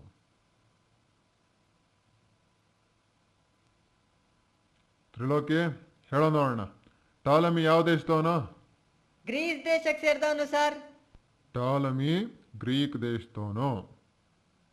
ಕಾಪರ್ನಿಕಸ್ಸು, ಈ ಕಾಪರ್ನಿಕಸ್ ಯಾವ ದೇಶದವನು ಹೇಳು ನೋಡೋಣ ಸತೀಶ?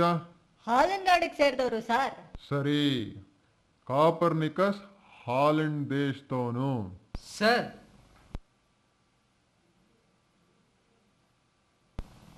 ಸರ್ ಏನು?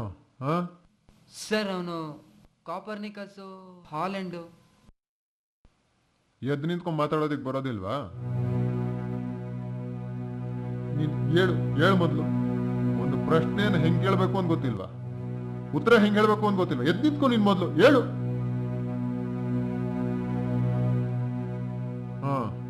ಈಗ ಕೇಳು. ಸರ್ ಕಾಪರ್ನಿಕಸ್ ಹಾಲೆಂಡ್ನವನು ಅಂತ ಶಶಿ ಹೇಳ್ತಾ ಇದ್ದಾನೆ. ಸರ್ ನೀವೇ ಹೇಳಿದ್ರಲ್ಲ ಸರ್.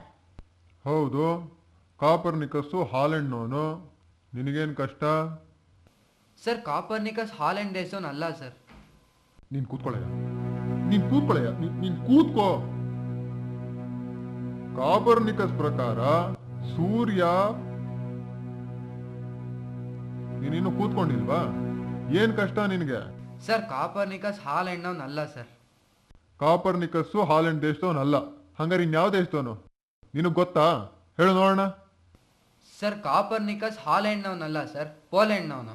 ನೀನು ಪಾಠದ ಪುಸ್ತಕ ಬಿಟ್ಟು ಬೇರೆ ಪುಸ್ತಕ ಎಲ್ಲ ಓದ್ತಾ ಇದೆಯಾ ಅಂತ ಇಲ್ಲೆಲ್ಲರಿಗೂ ತೋರ್ಸೋದೇನು ಬೇಕಾಗಿಲ್ಲ. ನೀನು ಕೂತ್ಕೋ.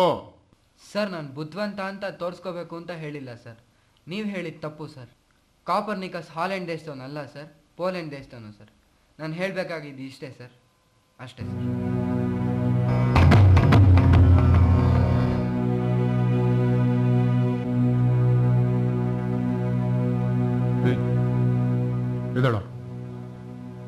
ಇದಳ ಮೇಲೆ ನಾನು ತುಂಬಾ ದಿನದಿಂದ ನೋಡ್ತಾ ಇದ್ದೀನಿ. ಪ್ರತಿ ಸರ್ತಿ ಏನಾದ್ರೂ ಈ ತರ ಮಾಡ್ತಾನೆ ಇರ್ತೀಯ. ಏನ್ ನಾವೆಲ್ಲರೂ ಪೆದ್ರು, ನೀನೊಬ್ಬ ಮಾತ್ರ ಬುದ್ಧಿವಂತನಾ? ಕೈ ತೋರ್ಸು, ಈ ಕೈ ತೋರ್ಸು, ಈ ಕೈ ತೋರ್ಸು. ನರೇನ್ ಈ ರೀತಿ ಹೊಡೆತ ತಿಂತಾ ಇರೋದು ಜಿಯೋಗ್ರಫಿ ಮಾಸ್ಟರ್ ಹೇಳಿದ್ದ ತಪ್ಪನ್ನ ತೋರಿಸ್ಕೊಟ್ಟಿದ್ದಕ್ಕೆ ಮತ್ತು ಅವನು ಸರಿಯಾದ ವಿಷಯನ್ನ ಹೇಳಿದ್ದಕ್ಕೆ. ಜಿಯೋಗ್ರಫಿ ಮಾಸ್ಟರು ನನಗೆ ಹೊಡಿತಾರೆ ಅಂತ ಗೊತ್ತಿದ್ರು ನರೇನ್ ಸತ್ಯವನ್ನ ಹೇಳಲಿಕ್ಕೆ ಹಿಂಜರಿಲಿಲ್ಲ. ಈ ರೀತಿ ಹೊಡೆತ ತಿಂದದ್ದನ್ನ ಅವತ್ತು ರಾತ್ರಿ ನರೇನ್ ತನ್ನ ತಾಯಿ ಹತ್ರ ಹೇಳ್ಕೊಂಡ. ಅದ್ಯಾಕೋ ಗೊತ್ತೇ ಇಲ್ಲ, ಮೇಷ್ಟ್ರಿಗೆ ನನ್ನ ಮೇಲೆ ಕೋಪ ಇರಬೇಕು. ನಾನು ಏನು ಹೇಳಿದ್ರು ಹೊಡಿತಾರೆ, ನಾನು ಸರಿ ಹೇಳಿದ್ರು ಹೊಡಿತಾರೆ. ನರೇನ್, ನಿನಗೆ ಗೊತ್ತಲ್ವಾ ನೀನ್ ಮಾಡಿದ್ ಸರಿ ಅಂತ? ಮತ್ತೆ ಯಾಕೆ ತಲೆ ಕೆಡ್ಸ್ಕೊತೀಯ? ನೀ ಮಾಡಿದ್ ಸರಿ ಅಂತ ಗೊತ್ತಿದ್ರೆ ಯಾರಿಗೂ ಹೆದರ್ಬೇಕಾಗಿಲ್ಲ.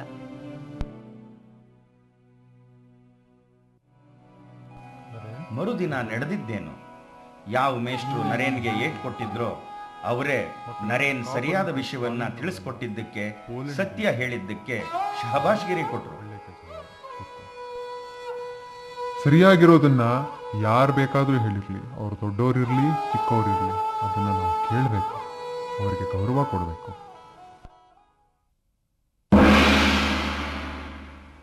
ಯಾವ ವ್ಯಕ್ತಿಯಲ್ಲಿ ಸತ್ಯ, ಪಾವಿತ್ರ್ಯತೆ ಮತ್ತು ನಿಸ್ವಾರ್ಥತೆ ಇದೆಯೋ, ಭೂಮಿಯ ಮೇಲಿರುವ ಎಂಥ ಶಕ್ತಿಯೇ ಆಗಿದ್ದರೂ ಸರಿಯೇ ಅಂಥವನನ್ನು ಹತ್ತಿಕ್ಕಲು ಸಾಧ್ಯವಿಲ್ಲ. ಯಾವ ವ್ಯಕ್ತಿಯಲ್ಲಿ ಈ ಗುಣಗಳಿವೆಯೋ ಆ ವ್ಯಕ್ತಿ ಒಂದು ವೇಳೆ ಇಡೀ ವಿಶ್ವವೇ ಅವನ ಎದುರಾದರೂ ಧೈರ್ಯವಾಗಿ ನಿಲ್ಲಬಲ್ಲ. ನೀವು ಮಾಡ್ತಾ ಇರೋದು ಸರಿ ಇದ್ರೆ ಯಾರ ಭಯನೂ ಇಲ್ದೇನೆ ಕೆಲಸ ಮಾಡಿ. ಒಂದಲ್ಲ ಒಂದಿನ ನಿಮ್ಮನ್ನು ಆಡ್ಕೊಳ್ತಾ ಇದ್ದ ಜನಕ್ಕೆ ನೀವೇನು ಅಂತ ಅರ್ಥ ಆಗುತ್ತೆ. ಆದರೆ ಒಂದು ವಿಷಯ, ಜನರು ಒಪ್ಲಿ ಅನ್ನೋ ಕಾರಣಕ್ಕೆ ಕೆಟ್ಟ ಕೆಲಸ ಮಾತ್ರ ಯಾವತ್ತೂ ಮಾಡಬೇಡಿ.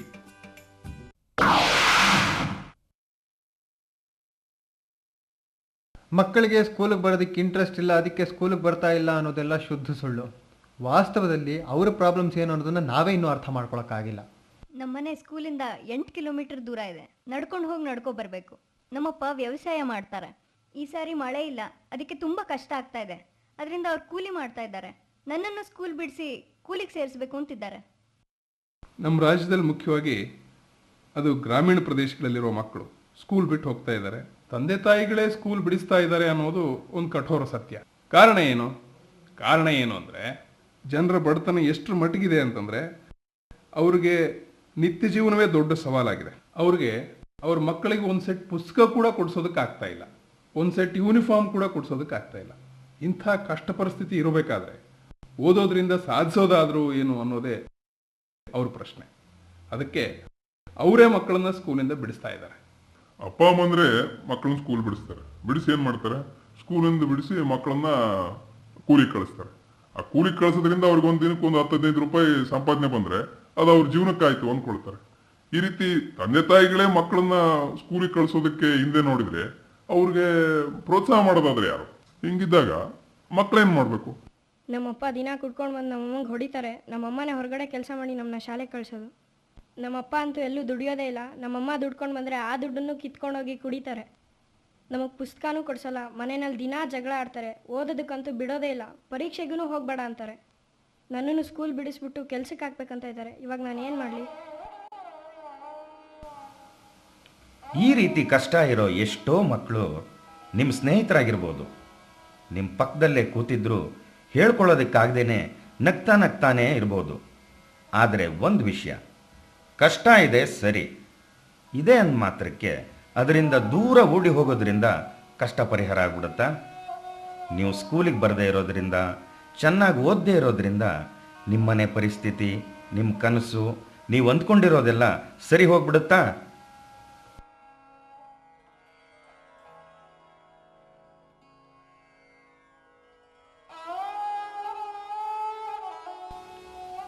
ಒಂದು ಮಾತು ತಿಳ್ಕೊಳ್ಳಿ, ಕಷ್ಟದಿಂದ ದೂರ ಓಡೋದಕ್ಕೆ ಪ್ರಯತ್ನ ಪಟ್ಟಷ್ಟು ಅವು ನಿಮ್ಮ ಹಿಂದೆನೇ ಓಡ್ಬರುತ್ತೆ. ಇದನ್ನ ಸ್ವಾಮೀಜಿಯವರ ಜೀವನದಲ್ಲಿ ನಡೆದ ಘಟನೆಯಿಂದಲೇ ಹೇಳ್ತಾ ಇದ್ದಾರೆ. ಒಂದು ದಿನ ಸ್ವಾಮಿ ವಿವೇಕಾನಂದರು ದೇವರ ದರ್ಶನ ಮುಗಿಸಿ ದೇವಸ್ಥಾನದಿಂದ ಹಿಂದಿರುಗ್ತಾ ಇದ್ದಾರೆ. ಪ್ರಶಾಂತವಾದ ಮನೋಹರವಾದ ವಾತಾವರಣ, ಸ್ವಾಮೀಜಿಯವರ ಮನಸ್ಸಿನಲ್ಲಿ ವಿಚಾರ ಲಹರಿ ಹರಿತಾ ಇದೆ. ಆದರೆ ಅವ್ರಿಗೊಂದು ಅಪಾಯ ಕಾದಿದೆ. ಅಲ್ಲಿ ಒಂದು ದೊಡ್ಡ ಕಪಿಗಳ ಹಿಂಡು. ಅವು ಎಂಥ ದುಷ್ಟ ಕಪಿಗಳು ಅಂತಂದ್ರೆ ಬರೋ ಭಕ್ತರು ಯಾತ್ರಿಕರ ಮೇಲೆಲ್ಲ ದಾಳಿ ಮಾಡ್ತಾ ಇದ್ವು. ಇವಾಗ ಸ್ವಾಮೀಜಿಯನ್ನ ನೋಡಿ ಸ್ವಾಮೀಜಿನೂ ಹೆದರಿಸ್ಲಿಕ್ಕೆ ಮುಂದಾದ್ವು. ಸ್ವಾಮೀಜಿಗೆ ಭಯ ಆದರೂ ಭಯ ಆಗದೆ ಇರೋರ ಥರ ಕೋತಿಗಳು ಏನು ಮಾಡ್ತವೆ ಅಂದ್ಕೊಂಡೆ ನಡ್ಕೊಂಡು ಹೋದ್ರು. ಆದರೆ ಕೋತಿಗಳು ಬಿಡಬೇಕಲ್ಲ, ಸ್ವಾಮೀಜಿ ಮೇಲೆ ಹಲ್ಲೆ ಮಾಡಲಿಕ್ಕೆ ಸಿದ್ಧ ಆಗ್ತಾ ಇದ್ದಾವೆ. ಸ್ವಾಮೀಜಿ ಇಂಥ ಅಪರಿಚಿತ ಪ್ರದೇಶ, ಇಂಥ ದೊಡ್ಡ ಕೋತಿಗಳು ಹಿಂಡು, ಹೇಗಾದರೂ ಮಾಡಿ ತಪ್ಪಿಸ್ಕೊಂಡ್ರೆ ಸಾಕಪ್ಪ ಅಂತ ಹೇಳಿ ಮೆತ್ತಿಗೆ ನಿಧಾನಕ್ಕೆ ಹೆಜ್ಜೆಗಳನ್ನ ಹಾಕ್ತಾ ಜೋರಾಗಿ ಅಲ್ಲಿಂದ ಹೋಗಿ ಆ ಜಾಗ ಖಾಲಿ ಮಾಡೋ ಪ್ರಯತ್ನದಲ್ಲಿದ್ದರು. ಸ್ವಾಮೀಜಿ ಮನಸ್ಸಲ್ಲಿದ್ದಿದ್ದು ಕೋತಿಗಳಿಗೆ ಅರ್ಥ ಆಗಿರಬೇಕು. ಅವು ಕೂಡ ಹಿಂದೇನೆ ಬರ್ಲಿಕ್ಕೆ ಶುರು ಮಾಡಿದ್ವು. ಸ್ವಾಮೀಜಿಗೆ ಇವಾಗ ಭಯ ಜಾಸ್ತಿನೇ ಆಯಿತು. ಏನಪ್ಪ ಇವು ಕೋತಿಗಳ ರೂಪದಲ್ಲಿರೋ ರಾಕ್ಷಸರು ಅನ್ನೋದೇ ಗೊತ್ತಾಗ್ಲಿಲ್ಲ. ಭಯ ಅಸಹಾಯಕತೆಯಿಂದ ಸ್ವಾಮೀಜಿಗೆ ದಿಕ್ಕೇ ತೋಚದಂತಾಯ್ತು. ಎಷ್ಟರ ಮಟ್ಟಿಗೆ ಅಂತಂದ್ರೆ ಸ್ವಾಮೀಜಿಗೆ ಅವ್ರ ಕೈಯಲ್ಲಿದ್ದ ಕೋಲು ಅವ್ರಿಗೆ ಜ್ಞಾಪಕ ಆಗ್ಲಿಲ್ಲ, ಅದು ಉಪಯೋಗಕ್ಕೆ ಬರುತ್ತೆ ಅನ್ನೋದು ಗೊತ್ತಾಗ್ಲಿಲ್ಲ. ಸ್ವಾಮೀಜಿ ಭಯಭೀತರಾಗಿ ಜೋರಾಗಿ ಹೆಜ್ಜೆಗಳನ್ನ ಹಾಕ್ತಾ ಓಡಿ ಹೋಗ್ತಾ ಇದ್ದಾರೆ. ಸ್ವಾಮೀಜಿ ಹೆದರಿಕೆಯಿಂದ ಅಯ್ಯೋ ಕಾಪಾಡಿ ಕಾಪಾಡಿ ಅಂತ ಕುಕ್ಕೊಂತಾ ಇದ್ದಾರೆ. ಅವ್ರ ಹಿಂದೆ ಕೋತಿಗಳು ಬರ್ತಾನೇ ಇವೆ. ಸ್ವಾಮೀಜಿ ಈಗ ಹೆದರ್ಕೊಂಡು ಓಡ್ತಾ ಇರೋದನ್ನ ನೋಡಿದಂತ ಒಬ್ಬ ಸನ್ಯಾಸಿ, ನಿಲ್ಲು, ಓಡಬೇಡ, ಕೋತಿಗಳನ್ನ ಧೈರ್ಯವಾಗಿ ಎದುರಿಸುವಂತಂತ ಹೇಳ್ದ. ಆ ಸನ್ಯಾಸಿಯ ಮಾತುಗಳು ಸ್ವಾಮೀಜಿ ಮನಸ್ಸಿನ ಮೇಲೆ ಏನು ಪರಿಣಾಮ ಬೀರ್ತು ಅನ್ನೋದನ್ನ ಅವರಿಂದಲೇ ತಿಳ್ಕೊಳ್ಳೋಣ. ಸನ್ಯಾಸಿಯ ಮಾತು ಕೇಳುತ್ತಿದ್ದಂತೆಯೇ ನನ್ನ ಮನಸ್ಸಿನಲ್ಲಿ ಒಂದು ಹೊಸ ದಿಕ್ಕೇ ತೋಚಿದಂತಾಯಿತು. ನಾನು ಧೈರ್ಯವಾಗಿ ನಿಂತೆ, ಹಿಂದಿರುಗಿ ಕೋತಿಗಳನ್ನ ಎದುರಿಸಿದೆ. ಆಗ ಅವು ಭಯಭೀತರಾಗಿ ಪಲಾಯನವೆದವು.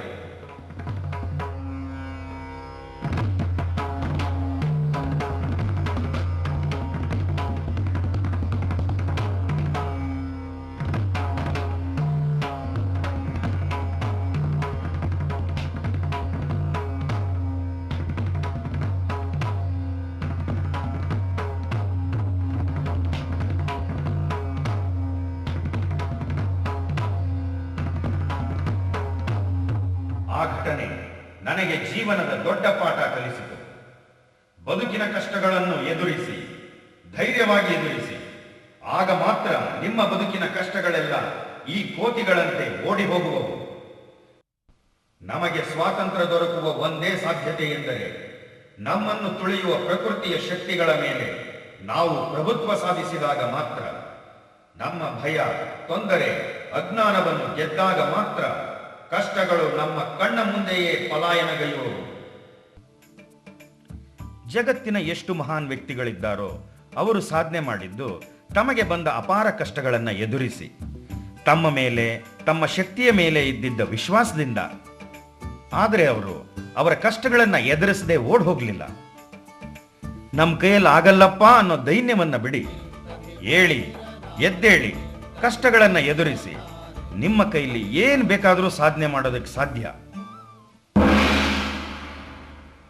ನೀವು ನನ್ನನ್ನು ನಂಬುವುದೇ ಆದರೆ ನಿಮ್ಮಲ್ಲಿ ಪ್ರತಿಯೊಬ್ಬರಿಗೂ ಉಜ್ವಲವಾದ ಭವಿಷ್ಯವಿದೆ. ನಿಮಗೆ ನಿಮ್ಮ ಮೇಲೆ ಅಚಲವಾದ ಶ್ರದ್ಧೆ ಇರಲಿ. ಶ್ರದ್ಧೆ ಶ್ರದ್ಧೆ ಶ್ರದ್ಧೆ, ನಿಮ್ಮ ಮೇಲೆ ಶ್ರದ್ಧೆ. ಶ್ರದ್ಧೆ ಶ್ರದ್ಧೆ ಶ್ರದ್ಧೆ, ದೇವರಲ್ಲಿ ಶ್ರದ್ಧೆ. ಇದೇ ಹಿರಿಮೆಯ ರಹಸ್ಯ.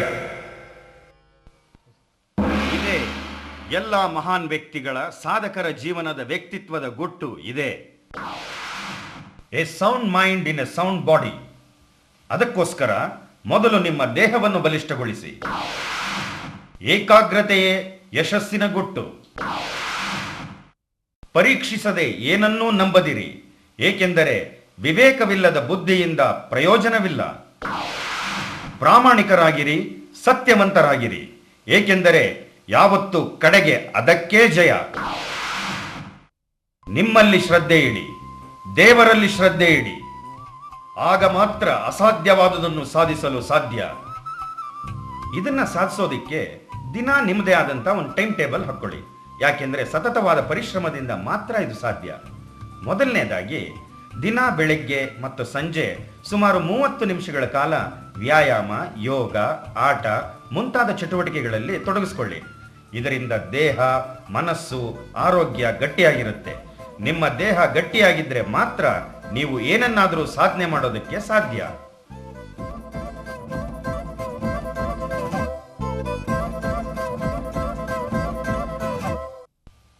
ಎರಡನೇದಾಗಿ, ನೀವು ಮಾಡೋ ಕೆಲಸವನ್ನ ನಿಷ್ಠೆಯಿಂದ ಮಾಡಿ. ಅದು ನಿಮ್ಮ ಕೆಲಸ ಇರ್ಬೋದು, ಇನ್ನೊಬ್ಬರದಿರ್ಬೋದು. ಚಿಕ್ಕ ಕೆಲಸ ಇರ್ಬೋದು, ದೊಡ್ಡ ಕೆಲಸ ಇರ್ಬೋದು. ಶ್ರದ್ಧೆಯಿಂದ ಮಾಡಿ. ಕೆಲಸ ಮಾಡೋದ್ರಿಂದ ನಿಮ್ಮ ಮೇಲೆ ನಿಮಗೆ ನಂಬಿಕೆ ಬರುತ್ತೆ.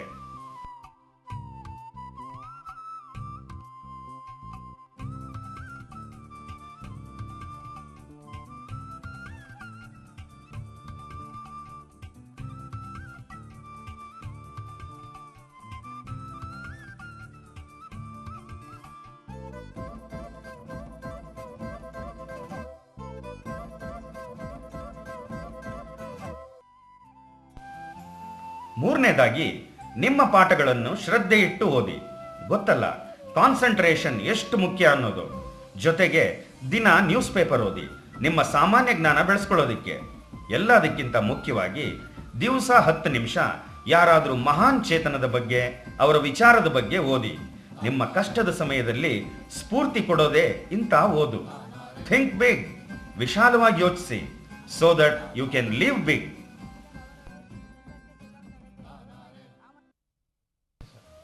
ನಾಲ್ಕನೇದು, ಬಹಳ ಮುಖ್ಯವಾಗಿ ಪ್ರಾರ್ಥನೆ ಮತ್ತು ಧ್ಯಾನ. ಇವೆರಡರ ಅರ್ಥ ಇಷ್ಟೇ: ನಿಮ್ಮ ಬಗ್ಗೆ ನೀವೇ ಚೆನ್ನಾಗಿ ಯೋಚನೆ ಮಾಡೋದು. ಆಗ ನಿಮಗೆ ನೀವು ಚೆನ್ನಾಗಿ ಅರ್ಥ ಆಗ್ತೀರಿ. ನಿಮ್ಮ ಕಷ್ಟಗಳಿಗೆ ಪರಿಹಾರ ನಿಮ್ಮಿಂದಲೇ ಸಿಗುತ್ತೆ. ದಿನಾ ಬೆಳಿಗ್ಗೆ ಸಂಜೆ 2 ಹೊತ್ತು 10 ನಿಮಿಷಗಳು ಧ್ಯಾನ ಮಾಡೋದಕ್ಕೆ ಪ್ರಯತ್ನಿಸಿ.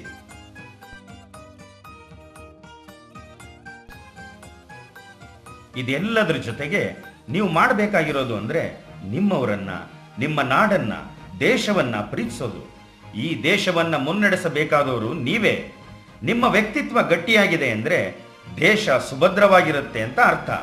ಇದು ಬರೀ ಒಂದು ಸ್ಟೇಟ್ಮೆಂಟ್ ಅಲ್ಲ, ಸ್ವಾಮೀಜಿನೇ ಹೇಳಿದ್ದಾರೆ. ವ್ಯಕ್ತಿತ್ವದ ವಿಕಸನವೇ ದೇಶದ ನಿರ್ಮಾಣ ಅಂತ. ನೀವೇ ನೋಡಿ ಈ ಕತೆನ. ಈ ಹುಡುಗ ತುಂಬಾ ತರಲೆ ಮಾಡ್ತಾನೆ ಅಂತ ಹೇಳಿ ಇವ್ರ ಮೇಷ್ಟ್ರು ಇವನನ್ನ ಎಳ್ಕೊಂಬಂದು ಒಂದ್ ರೂಮ್ ನಲ್ಲಿ ಕೂಡ ಹಾಕಿ 1 ಗಂಟೆ ಓದ್ಬೇಕು ಅಂತ ಹೇಳಿದ್ದಾರೆ. ತರಲೆ ಜಾಸ್ತಿ ಆಯ್ತು ನಿಂದು. ನೀ ಹಿಂಗೆ ತರಲೆ ಕಂಟಿನ್ಯೂ ಮಾಡ್ತು ಅಂದ್ರೆ ಟಿ ಸಿ ಕೊಟ್ಟು ಮನೆಗೆ ಕಳಿಸ್ಬಿಡ್ತೀನಿ. ಟಿ ಸಿ ಅಂದ್ರೆ ಏನು ಗೊತ್ತು ತಾನೆ? ಕೊಟ್ಟು ಮನೆಗೆ ಕಳಿಸ್ಬಿಡ್ತೀನಿ, ಆಯ್ತಾ? ಏನ್ ಮುಖ ನೋಡ್ತಾ ಇದೆಯಾ? ಓದು. ಇವಾಗ 4:15 ಟೈಮು. ಇನ್ನೊಂದು ಗಂಟೆವರೆಗೂ ಇಲ್ಲೇ ಕೂತ್ಕೊಂಡು ಓದಬೇಕು. 1 ಗಂಟೆ ಆದ್ಮೇಲೆ ನಾನು ವಾಪಸ್ ಬಂದು ಪ್ರಶ್ನೆ ಕೇಳ್ತೀನಿ, ಗೊತ್ತಾಯ್ತಾ? ಉತ್ತರ ಕೊಡಬೇಕು. ಓದೋ, ಉತ್ತರ ಕೊಡಬೇಕು. ಇಲ್ಲದಿದ್ರೆ ನಿನ್ನ ಕಾಲಿದೆ ಸರಿಯಾಗಿ. ಓದೋ.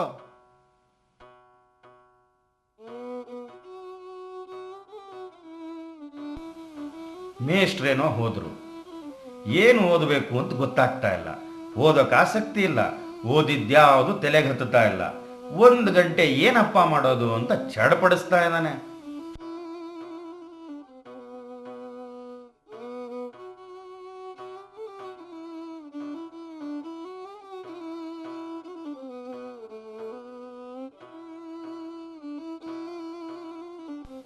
ಹೊತ್ತು ಕಳೆಯೋದಕ್ಕೆ ಏನೇನೋ ಸರ್ಕಸ್ ಮಾಡ್ತಾ ಇದ್ದಾನೆ. ಆದ್ರೂ 1 ಗಂಟೆ ಹೋಗ್ತಾನೇ ಇಲ್ಲ. 1 ಗಂಟೆ ಅಂದ್ರೆ ಎಷ್ಟೊತ್ತಪ್ಪ ಅಂತ ಅನಿಸ್ಬಿಟ್ಟಿದೆ ಈ ಹುಡುಗನಿಗೆ.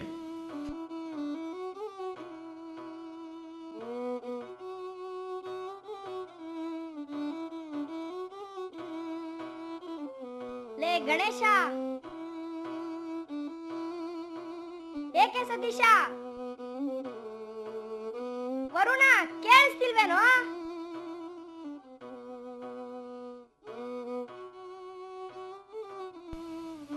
ಓದಕ್ಕಾಗ್ತಾ ಇಲ್ಲ, 1 ಗಂಟೆ ಹೋಗ್ತಾ ಇಲ್ಲ. ಏನಾದ್ರೂ ಮಾಡಿ ಕಾಲ ಕಳೀಲೇಬೇಕು ಅನ್ನೋದ್ರ ಬದಲು ಆಟ ಆಡ್ಲಿಕ್ಕೆ ಅವನು ಶುರು ಮಾಡ್ದ. ಅಲ್ಲಿದ್ದಿದ್ದು 2 ಪೇಪರ್ ತಗೊಂಡ, ಒಂದನ್ನು ಹರಿದ, ಒಂದು ರಾಕೆಟ್ ಮಾಡ್ದ. ಇನ್ನೊಂದು ಪೇಪರ್ ಇದೆಯಲ್ಲ, ಅದು ನಮ್ಮ ದೇಶದ ಮ್ಯಾಪು. ದುರದೃಷ್ಟವಶಾತ್ ಅದು ನಮ್ಮ ದೇಶದ ನಕ್ಷೆ ಅಂತ ಗೊತ್ತಿಲ್ದೇನೆ ಅದನ್ನೂ ಹರಿದು ರಾಕೆಟ್ ಮಾಡ್ಲಿಕ್ಕೆ ಶುರು ಮಾಡ್ದ.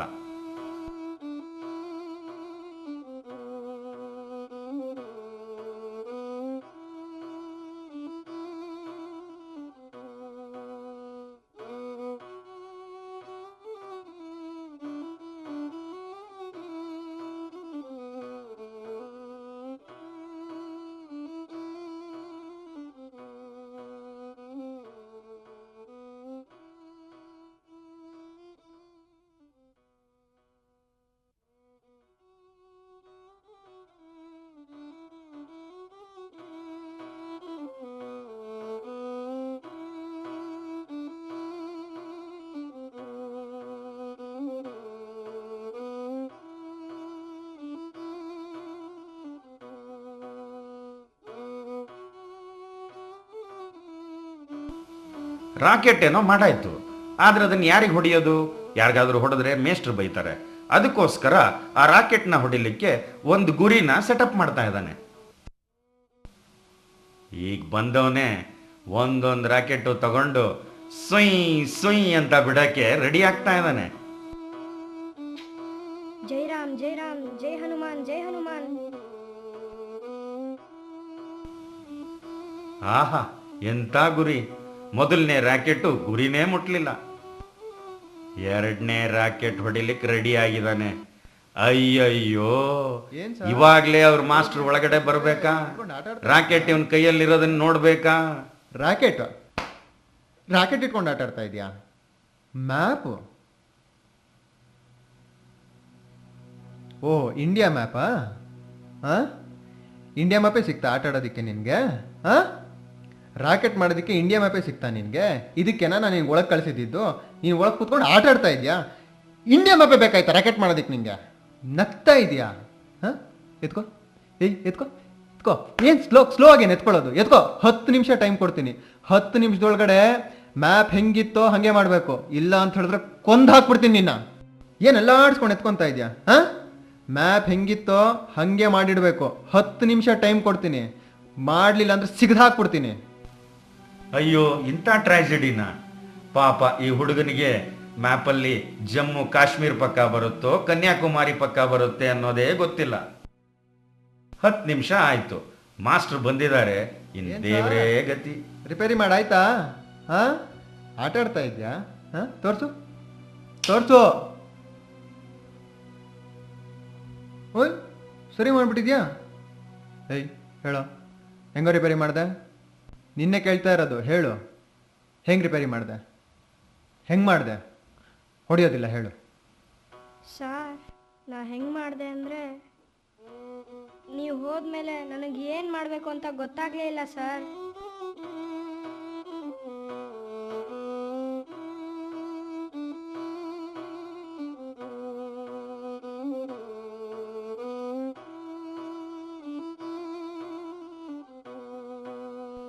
ಪೇಪರ್ ಎಲ್ಲ ಒಂದೇ ರೀತಿ ಇತ್ತು ಸರ್. ನನಗೆ ಏನು ಮಾಡಬೇಕು ಅಂತಾನೆ ಗೊತ್ತಾಗಲಿಲ್ಲ.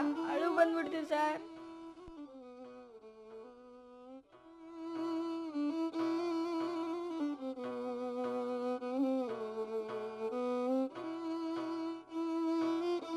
ಈ ಪೇಪರ್ ತುಂಡನ್ನೆಲ್ಲ ನೋಡ್ತಿರ್ಬೇಕಾದ್ರೆ ಅಲ್ಲೊಂದು ತಲೆ ಕಾಣಿಸ್ತು ಸರ್.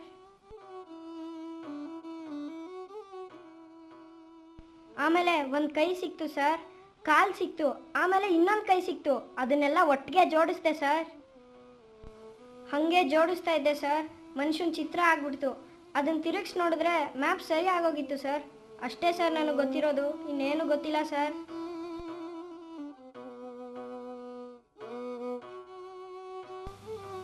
ನೋಡಿದ್ರಾ, ಕತೆ ಅರ್ಥ ಆಯ್ತಾ?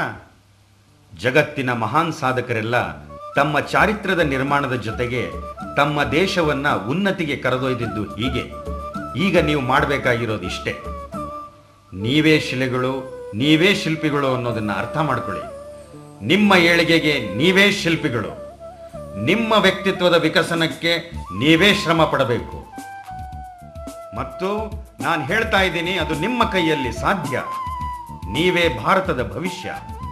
ಭಾರತದ ಭವಿಷ್ಯ ಕಟ್ಟುವವರ ವ್ಯಕ್ತಿತ್ವ ಚೆನ್ನಾಗಿದ್ರೆ, ಆರೋಗ್ಯ ಚೆನ್ನಾಗಿದ್ರೆ, ಅವರಲ್ಲಿ ನಂಬಿಕೆ ಇದ್ರೆ, ಸಾಧನೆ ಮಾಡೋ ಛಲ ಇದ್ರೆ, ಸರಿ ತಪ್ಪು ಅನ್ನೋದ್ರ ಬಗ್ಗೆ ಯೋಚನೆ ಮಾಡೋ ಶಕ್ತಿ ಇದ್ರೆ, ಅವರು ಬಲಿಷ್ಠರಾಗಿ ಸಚ್ಚಾರಿತರಾಗಿದ್ದರೆ ಭಾರತವು, ಅವರು ಕಟ್ಟುವ ದೇಶವು ಬಲಿಷ್ಠವಾಗಿರುತ್ತೆ. ಏಕೆಂದರೆ ನೀವೇ ಭಾರತದ ಭವಿಷ್ಯ. ಆರ್ಯ ಮಾತೆಯ ಅಮೃತ ಪುತ್ರರಿಗ ವೀರಾತ್ಮರೇ, ಧೀರರಾಗಿ ಹೆಚ್ಚುಗೆಡದಿರಿ. ಭಾರತೀಯರು ನಾವು ಎಂದು ಹೆಮ್ಮೆ ತಾಳಿ ಸಾರಿ ಹೇಳಿ, ಭಾರತೀಯರು ನಾವು, ಭಾರತೀಯರೆಲ್ಲ ನಮ್ಮ ಸಹೋದರರು. ಬನ್ನಿ, ಸಚ್ಚಾರಿತ್ರರಾಗೋಣ, ಬಲಿಷ್ಠರಾಗೋಣ, ಬಲಿಷ್ಠ ದೇಶ ಕಟ್ಟೋಣ.